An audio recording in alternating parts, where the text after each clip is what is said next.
Сегодня хочу предложить вам вот такие чудесные пинетки для малыша от 0 до 3 месяцев. Идеально то, что можно эти пинеточки одеть на выписку или в летнюю погоду, когда малыш еще маленький, до 3 месяцев.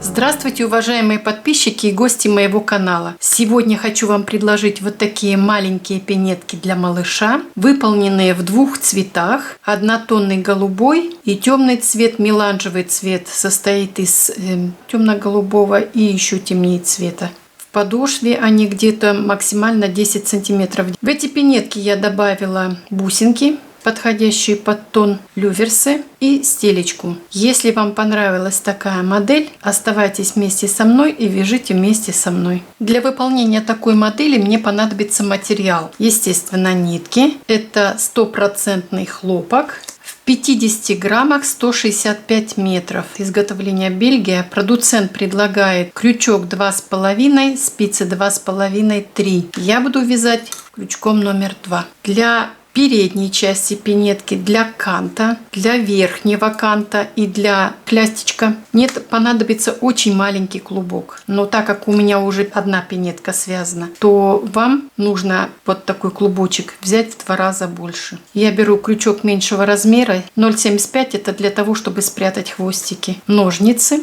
2 маркера для того, чтобы наметить центральную часть пинетки. Для бусинок мне нужна будет иголка для того, чтобы нанизать их на нить. Понадобится 7 бусинок. 1, 2, 3, 4, 5, 6, 7 штук. Я их буду не пришивать, а буду ввязывать. Я украшаю свои пинетки люверсами. Использовать люверсы белого цвета, 5 мм в диаметре, металл. Для установления люверсов мне понадобятся вот такие щипцы. Вырезаю стельку. Это стелька, купленная в магазине в обувном и вырезана по размеру. Клей можно использовать белый, транспарентный, бесцветный. Итак, приступаем. Я начинаю вязать пинетку с подошвы. Подошва у меня уже связана. На моем канале вы можете найти несколько видов подошв. Эта подошва выполнена из 17 воздушных петель. В конечном результате у меня 72 петли. Подошва выполнена с бортиком. Те, кто вяжут по своей методе, у меня есть отдельный ролик для выполнения вот такого бортика. Вязать я буду с задней части пинетки. Первые 5 рядов уже завышенного бортика, уже основного бортика, я буду вязать столбиками без накида полностью. Мне нужно провязать 5 рядов в высоту. Я провяжу 5 рядов в высоту, и мы повстречаемся, когда я буду выполнять 6-й ряд. Я провязала 5 рядов в высоту, и 6-й ряд я буду оформлять немножко по-другому. Я намечу центральные 20 петель для того, чтобы убавить 4 петли, чтобы носик был не острый, а покатый, вот как у меня вот здесь. Складываю пинетку пополам и отмечаю с каждой стороны по 10 петель. 2, 4, 6, 8, 10. Намечаю маркером, поворачиваю на другую сторону и ищу примерную середину. Теперь для того, чтобы быть уверенной, я считаю, сколько у меня петель между маркерами. 2, 4, 6, 8, 10, 12, 14, 16, 18, 19. Одной петли не хватает. Тогда я начинаю примерно смотреть, где с какой стороны мне надо прибавить петлю. Вот, ровно середина. Середина отмечена. Теперь мне нужно до маркера довязать столбиками без накида, без изменений. Я довязала до маркера. Так как у меня в работе на убавление будет участвовать только 20 петель, а маркер это с этой стороны 21 и с этой стороны 22 петля, то убираю маркер и провязываю обычным столбиком без накида. Следующие 2 петли за переднюю долю петли поддеваю первую петлю и вторую и провязываю вместе. 4 петли, 1, 2, 3, 4 столбики без накида. Теперь вновь делаю первую петлю и вторую петлю поддеваю за передние доли и провязываю одной. Также 4 столбика без накида. 2, 3, 4. за переднюю долю первую и вторую петлю вместе. Повторяю еще раз. 1, 2, 3, 4. Я убавила 4 петли. Снимаю с этой стороны маркер, пока он нам не нужен, и провяжу до конца ряда. Бортик у нас будет готов. Я довязала до конца мой бортик, и пока у меня открытое вязание, я хочу провести вот этот кант меланжевого цвета. Беру клубок и буду вязать этот кант с лицевой стороны соединительными петлями. Кант я вяжу свободно, чтобы не затянуть подошву. Делается это несложно. Я провязала по краю подошвы кант. Теперь я буду приступать к вывязыванию мысика. Для этого мне нужно подготовить нитки с бусинками, так как у меня на передней части вывязаны вот 7 штук бусинок. Я беру иглу с ниткой и начинаю нанизывать бусинки, которые я буду впоследствии ввязывать в вязание. Мне нужно 7 штук. 2, 4, 6, 7. Мне надо наметить, сколько петель у меня будет в работе для вывязывания мысика и боковинок. Я беру 32 петли. Для этого я точно так же сгибаю пинетку на 2 части, на половинки. И с каждой стороны буду отсчитывать 16 петель. 2, 4, 6, 8, 10, 12, 14, 16. Это будет где-то вот тут.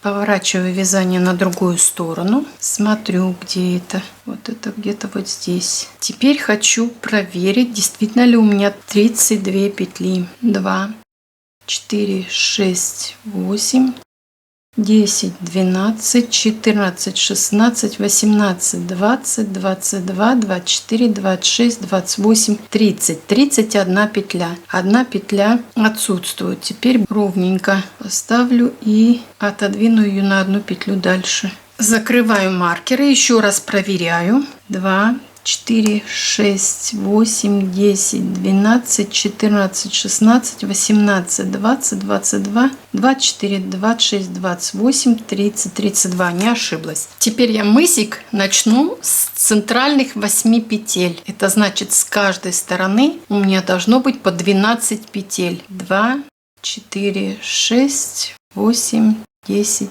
12. Вязать я буду не за полную петлю, а за заднюю стенку. Вот таким образом. Провязываю первую петлю. В эту же петлю провязываю еще раз, чтобы сформировалась полноценная петля. 1, 2,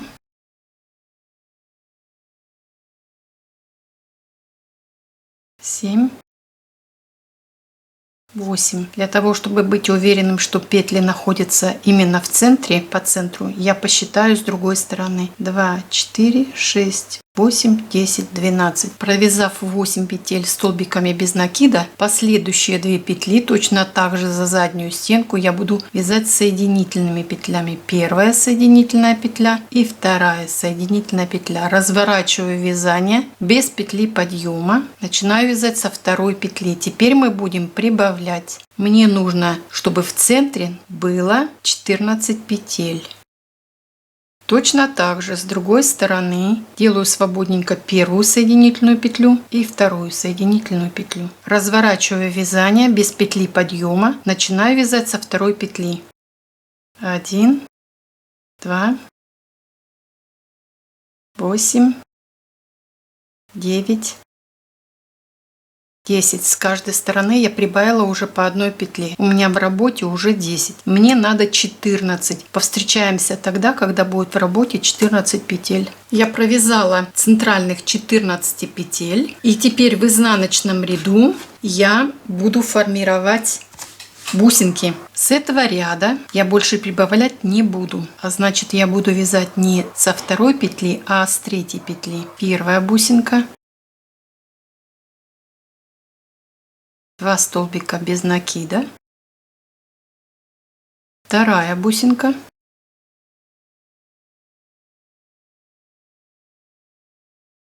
2 столбика без накида. Я максимально подтягиваю, чтобы они не были свободными. Чередую через каждые 2 столбика без накида. Плотненько затягиваю, чтобы она прям сидела плотно в вязании. И вот последняя бусинка у меня осталась. Еще одна петля. Немножко маленькая. Требуется усилие небольшое. Подтягиваю. И мы перешли на другую сторону. Первая соединительная петля. Вторая соединительная петля. Первая, вторая. Вот с этой. Третья. 1, 2, 13 и 14. Последняя петля.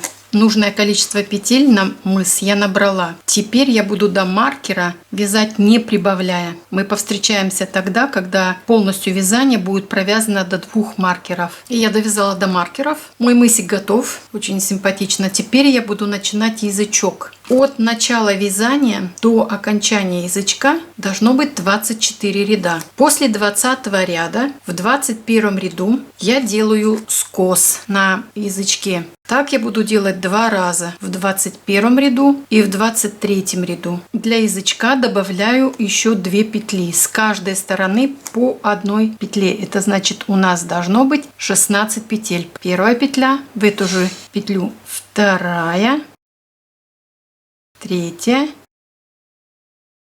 15 и 16. Последняя петля. Маркеры нам больше не нужны. У меня в работе для язычка теперь 16 петель. Мы повстречаемся, когда язычок будет готов. Итак, я связала язычок до конца, обвязала его, чтобы он не растягивался. Теперь я приступаю к задней части пинетки. Первое, что я буду делать, это укороченный ряд, для того, чтобы немножко поднять пяточку. Укороченный ряд я начинаю с 9 петли. Чтобы был запах между язычком и боковинкой, я буду использовать 3 петли. 1, 2, 3. Эти петли я буду считать. Значит, 3 петли вот эти и плюс 5 петель здесь. 3, 4, 5, 6, 7, 8, 9. С 9 петли я начну вывязывать укороченный ряд. Первая петля полупетля. Она у меня не будет в работе в следующем ряду. Для того, чтобы сделать красивый переход к следующему ряду. Петли я не считаю. Я ориентируюсь на другой стороне, чтобы также осталось 8 петель. Вот у меня осталось последние 6 петель, а мне нужно 5. Вот эту последнюю петлю я буду соединительной петлей провязывать, чтобы у меня с 2 сторон была симметрия. Обрезаю нить и сразу прячу хвостик, чтобы мне было удобно вязать следующий ряд, уже полноценный ряд. Укороченный ряд готов. Вот здесь уже четко видно, что возвышение идет, но в процессе, когда вязание будет увеличиваться, вот этот ряд, вот он будет незаметен, только пяточка немножко поднимется. Так, теперь приступаем к полным рядам. В работе у меня будет участвовать с каждой стороны по 3 петли. Первую петлю я пока в работу вводить не буду, я начну вязание со 2 петли. Провязываю первую петлю, в эту же петлю еще одну, для того, чтобы сформировать полноценную петлю. Подтягиваю ниточку, вот эту петлю. Иногда это не так просто. И теперь уже вязание будет нормально, сложностей никаких не будет. Вот я дошла до начала укороченного ряда. Так как вот эта петля у нас полупетля, значит, я из этого ряда, из предыдущего, подбираю петлю и уже перехожу на новый укороченный ряд. Вот посмотрите, что получается. Видно, что трапеция, видно, что в горку иду, а здесь я буду спускаться. Мне нужно довязать до конца этого ряда, до предпоследней петли. Так, я почти до конца довязала этот ряд. У меня остаются последние 2 петли.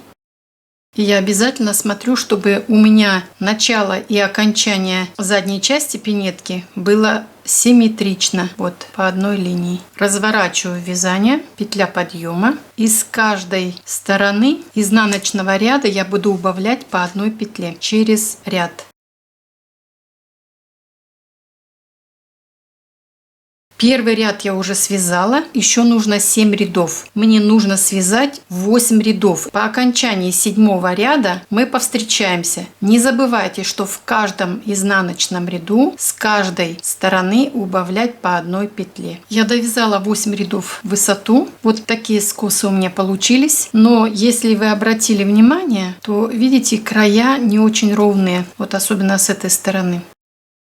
Нить я не обрезаю, делаю узелок. И вот это самая первая петля, которую мы оставляли. Вот сейчас она мне как раз нужна. Я нить натягиваю таким образом, чтобы не стягивала вязание. И приступаю к обвязыванию. Это очень просто. По кругу до самого конца, до другого края. Вот так получается. Верхняя петля я делаю для того, чтобы перейти на другую плоскость. Я из одной петли вывязываю 2. Я обвяжу до конца, и мы повстречаемся в конце этого ряда, нить не обрезая. Я провязала до конца весь этот ряд. Нить остается на лицевой стороне. Петельку немножко вытягиваю, разворачиваю вязание на изнаночную сторону. И вот эту первую петлю в изнаночном ряду, она получается первая. Беру эту петлю, петелечка, которая у нас осталась, я ее затягиваю и провязываю вместе. Теперь я буду формировать петли. Первая петля столбик без накида, 2 воздушные петли,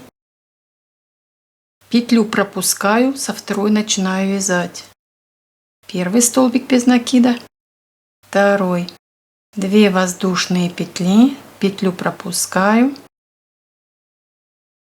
Первая воздушная, вторая воздушная петля, 2 воздушные петли,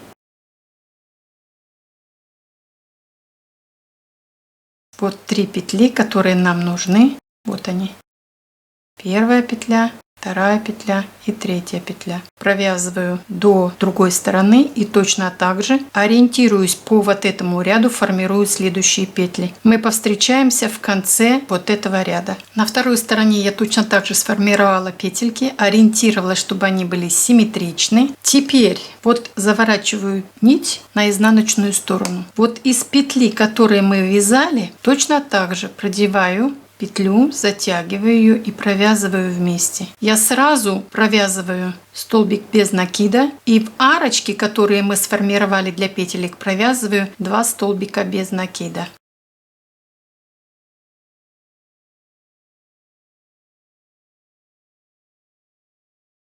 Два столбика без накида, промежуточные петли, арочка, арка 2 петли, 2 промежуточные петли, 2 столбика без накида,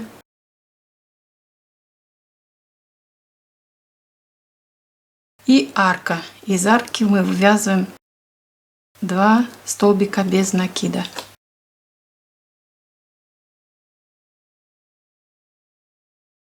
Вот у нас сформированы петли.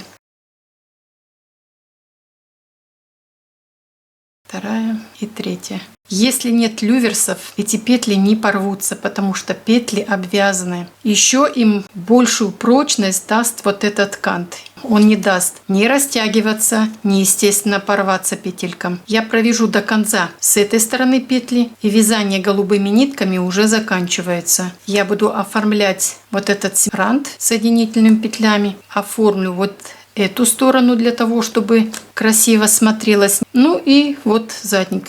Это получается, что я перейду после того, как я довяжу до конца, я перейду на нитки другого цвета. Итак, повстречаемся в конце этого ряда, когда пинетка будет полностью обвязана. Итак, я приступаю. Я буду вязать соединительными петлями по лицу, так как нить тонкая. Буду вязать я со средней плотностью, так сказать, не затягивая, но и в то же время не свободно. Вот этот кант соединительный играет двойную роль как украшение и играет роль, важную, кстати, роль, чтобы верх пинетки не растягивался. Вот теперь посмотрите, видите, вытянется на максимальную длину петли и больше вытягиваться не будет. Я провяжу до конца этого ряда и провяжу переднюю часть пинетки для того, чтобы спрятать вот эти ниточки. Мы повстречаемся тогда, когда полностью пинетка будет обвязана. Я провязала полностью весь кант и переднюю часть пинетки соединительными петлями. И теперь приступаю к задней части пинетки. Ниткой другого цвета я уже наметила середину.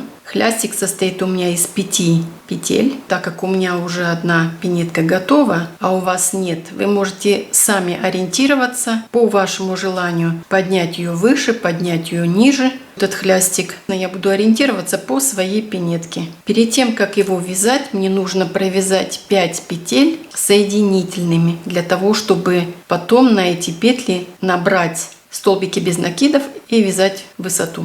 Первая.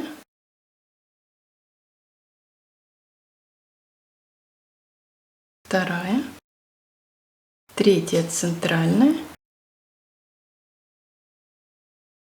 четвертая и пятая. Вот. И опять в эту же петлю вытягиваю вовнутрь. Вот у меня 5 петель. Вот эти петли будут у меня служить основанием для того, чтобы вязать высоту. Можно закрепить вот эти края. Беру крючок меньшего размера. 1, 2, 3, 4, 5. Ввожу вот в серединку. Все это делаю аккуратно для того, чтобы не затянуть петли. Я буду их использовать в вязании. И вновь в самую первую петлю ввожу ее опять. Это значит, получается, я делаю двойную. Точно так же я буду делать вот с этой первой петлей, чтобы она у меня не выскочила, когда я буду набирать вязание. Вот аккуратненько. И в самую первую петлю вот таким образом отрезаю нить. Первая петля. В эту же петлю ввожу крючок и провязываю уже полноценную петлю. Нитки немножко пушистые, поэтому они зацепляются. Это все зависит от качества пряжи.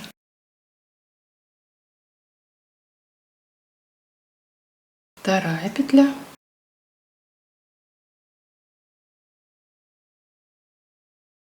Третья.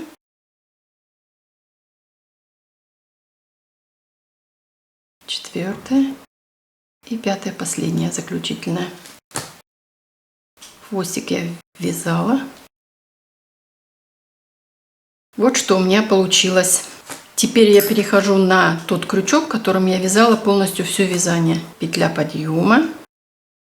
Разворачиваю вязание и начинаю вывязывать все 5 петель. 1, 2, 3, 4, 5. Разворачиваю вязание.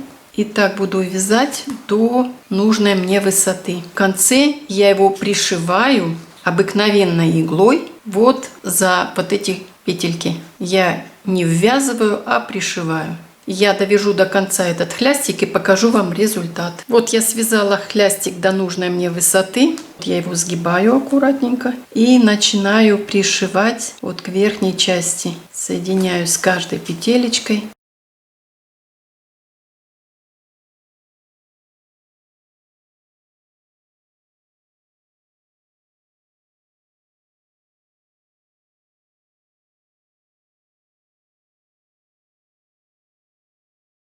Вот смотрите, что у меня получилось. Я уберу все это, вставлю люверсы и приклею подошву, уберу хвостики и покажу вам уже конечный результат. Пару пинеток, которые я связала. Я довязала до конца вторую пинетку.